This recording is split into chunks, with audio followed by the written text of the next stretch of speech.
Hi, good morning mga ka-Jep Vlogs.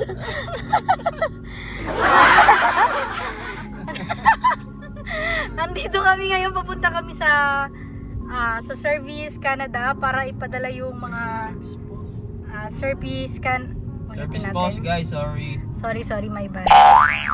Service post dahil ipapadala namin yung hindi natanggap ng government na documents para sa pag-aaral na ko. Pero yung kanya is okay na. Yung sa akin lang nagka-problema siguro. Dahil nagkaroon ng erasure. Kaya yun yung sinususpect ko. Ngayon, isasama namin kayo sa mga taga-Valdor dito sa Quebec. Kung gusto nyo malaman kung saan kayo makakakuha ng libreng inumin mamaya. Amazing! Laking tipid nun. Magkano din yun? Laking tipid. Magkano isang galon dito? 6 ba? 6 pagka 7 pagka may galon ka. Pero pag wala kang galon, mahal no? Parang mga 17 per... Unang bili, no? Oo, sa unang bili. So mamaya ipapakita namin sa inyo, tapos ipipin din namin yung address para pwede nyo rin mapuntahan. Yun lang, mamaya na. Bye!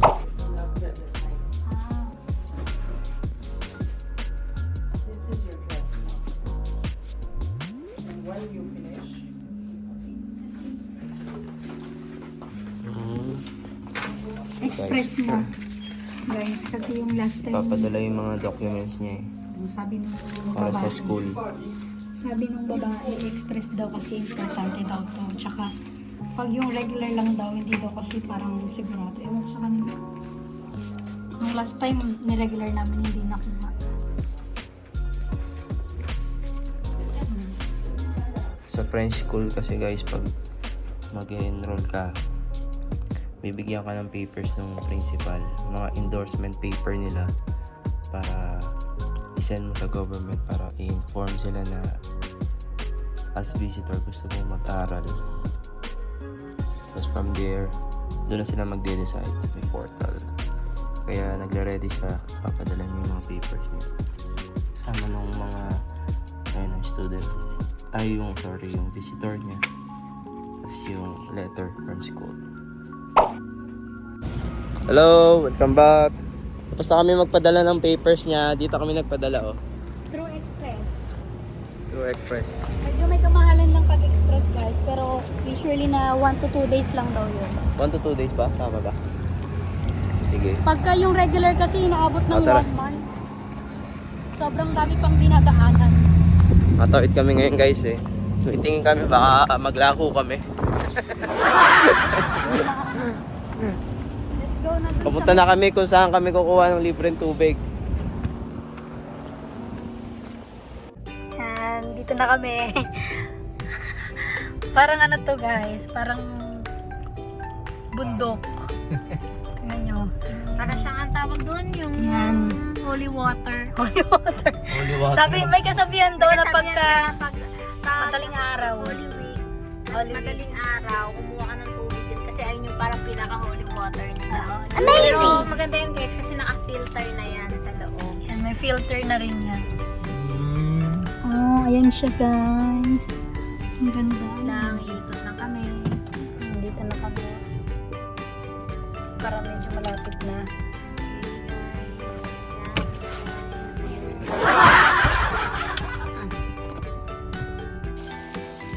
Ayun oh. Ayun na, naka-parking na kami. Sobrang lamig niyan, parang may yelo. Ayan guys oh. Tignan nyo yung i-refill namin oh. 4. Beast mode eh. Bibilin mo to para nasa, siguro nasa 25, ganyan, mga ganyan. Ayan oh. Ito yung tubigan na may filter. Oh, ayan Sobrang oh. lamig niya yun. Sobrang lamig oh. Lamig, putik. Oo. Pang cold spring.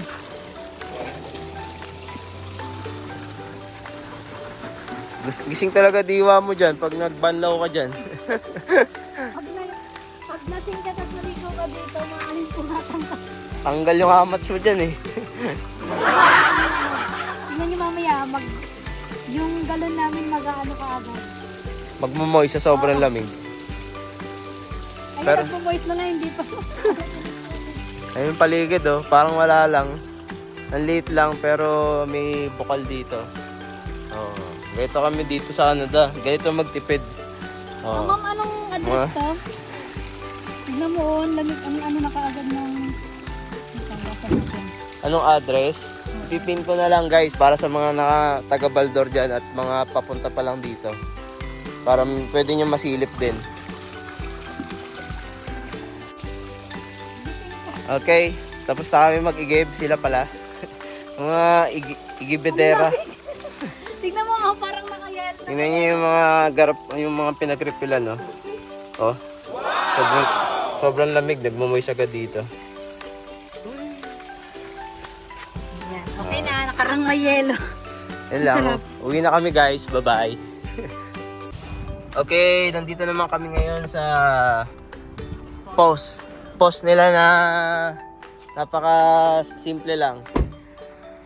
Papakita namin sa inyo yung paano yung post nila. Yung mga nagtatrabaho dito ng mga nagpapadala nito, walang problema eh.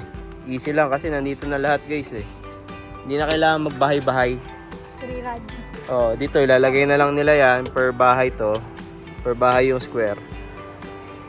Tapos yung mga may-ari ng bahay, dito na lang pupunta, kukunin yung ano.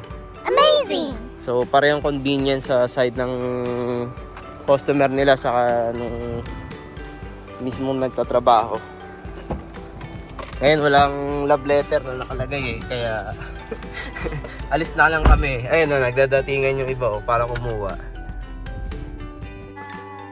Hello! Nandito na ulit kami sa bahay. Tingnan nyo yung tubig namin, basa-basa na. 30, no? Imbis magbawas. 10. Yung isang ano kasi namin, nagtatampo eh, sumisingaw. Chinek namin eh. 30. Kaya pa yan, pwede yan pag uwi na lang mamaya. Sayang oras para makaalis agad tayo. Kaya-istong natin pababayan. Kaya-istong yan. Oo, since hindi naman siya...